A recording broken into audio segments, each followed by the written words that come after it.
क्या बिना महाभियोग के हाईकोर्ट जज को हटा सकता है सुप्रीम कोर्ट? क्या है जज इंक्वायरी एक्ट? हाईकोर्ट के जस्टिस शेखर यादव को लेकर चर्चा में आया जज inquiry act. CJI Sanjiv Khanna justice Yadav को सख्त सजा देने के हक में। जस्टिस यादव कोलेजियम के सामने हो चुके हैं पेश। इलाहाबाद हाईकोर्ट के जज जस्टिस शेखर यादव ने 8 दिसंबर को काशी में विश्व हिंदू परिषद के एक कार्यक्रम में मुसलमानों को लेकर विवादित बयान दिया था। उनके इस बयान को लेकर हंगामा मचा हुआ है। जस्टिस यादव पर सवाल उठाए जा रहे हैं। उनके खिलाफ सुप्रीम कोर्ट के वकीलों ने सख्त एक्शन लेने की मांग की है। राज्यसभा में जस्टिस यादव के खिलाफ महाभियोग का नोटिस दिया गया है। शेखर यादव को सुप्रीम कोर्ट की कोलेजियम ने मीटिंग के लिए बुलाया था और उनके साथ बैठक के बाद अभी तक उसने कोई फैसला नहीं लिया है। दावा किया जा रहा है कि सीजीआई संजीव खन्ना के कोलेजियम ने जस्टिस यादव को अपने बयान को लेकर माफी मांगने को कहा है, लेकिन जस्टिस यादव का कहना है कि उन्होंने कुछ भी गलत नहीं कहा। उनके बयान को मीडिया ने गलत संदर्भ में और तोड़ मरोड़ कर पेश किया है।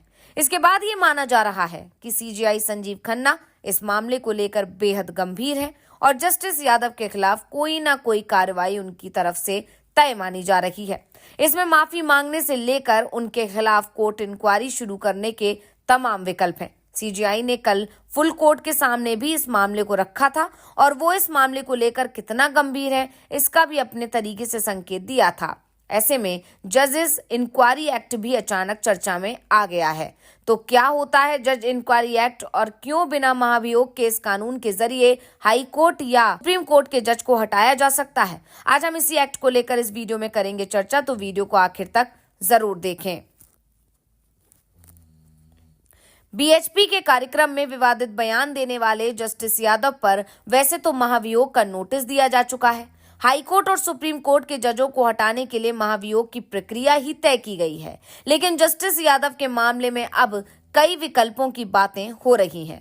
पहले कॉलेजियम की ताकतों का विश्लेषण हुआ, अब जजेस इंक्वायरी एक्ट यानी न्यायाधीश जांच अधिनियम चर्चा में है। आखिर ये क्या होता है और क्या इसके जरिए सुप्रीम कोर्ट हाईकोर्ट के किसी जज को बर्खास्त कर सकता है या नहीं? आखिर इस कानून की ताकतें क्या हैं? दरअसल जस्टिस यादव के खिलाफ जो शिकायत है वो उनकी टिप्पणियों को लेकर है, उनके किसी फैसले को लेकर नहीं है। जस्टिस यादव ने बीएचपी के कार्यक्रम में कहा था कि अब भारत बहुसंख्यकों की मर्जी से चलेगा। एक से ज्यादा पत्नी रखने, 3 तलाक और हलाला के लिए कोई बहाना नहीं है और ये सब अब नहीं चलेगा। ऐसे में क्या किसी जज के भाषण के आधार पर उसके खिलाफ महाभियोग चलाया जा सकता है? वैसे संविधान में इस बात का जिक्र नहीं है कि किसी जज के बयान के आधार पर उसके खिलाफ महाभियोग चलाया जाए। जज के भ्रष्ट आचरण और कदाचार को लेकर जरूर महाभियोग चलाया जा सकता है, लेकिन बयानों को लेकर आज की भारत में किसी भी जज के खिलाफ महाभियोग नहीं चलाया गया है। लेकिन सुप्रीम कोर्ट के कॉलेजियम ने जस्टिस यादव की पेशी के समय एक बात साफ कर दी कि जज को अपनी टिप्पणी और बयान बेहद सोच समझ कर देना चाहिए। उनका कोई भी बयान निजी बयान नहीं होता है। वरिष्ठ वकील प्रशांत भूषण ने भी मुख्य न्यायाधीश संजीव खन्ना को पत्र लिखकर उनके आचरण की जांच कराए जाने की मांग की थी। अब सुप्रीम कोर्ट कॉलेजियम ने भी उन्हें तलब किया और अपने विवादित बयान पर स्पष्टीकरण देने के लिए कहा। सुप्रीम कोर्ट के 5 जजों से बने इस कॉलेजियम को जस्टिस यादव का जवाब संतोषजनक नहीं लगा और कोर्ट ने उन्हें कड़ी फटकार लगाई। अब लोगों की निगाहें जस्टिस इंक्वायरी एक्ट पर हैं।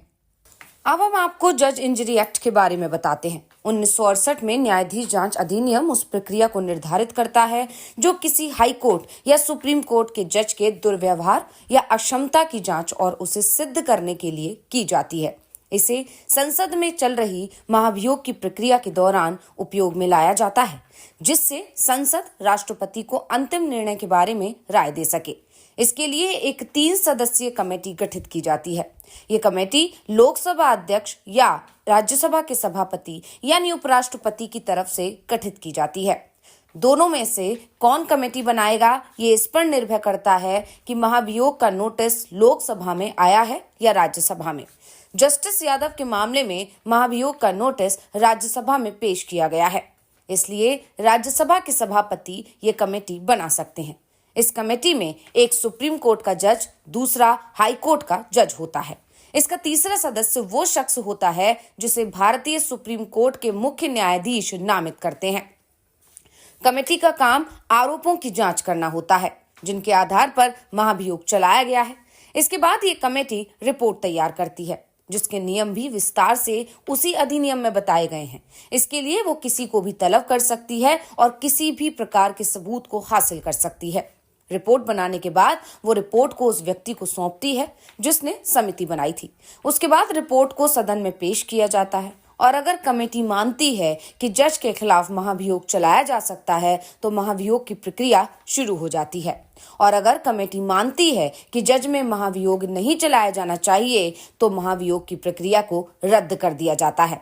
यानी जज इंजरी एक्ट में महाभियोग की कार्रवाई शुरू करने के लिए मंजूरी दी जाती है, जिससे साफ है कि जज इंजरी एक्ट के जरिए किसी भी जज को उसके पद से नहीं हटाया जा सकता।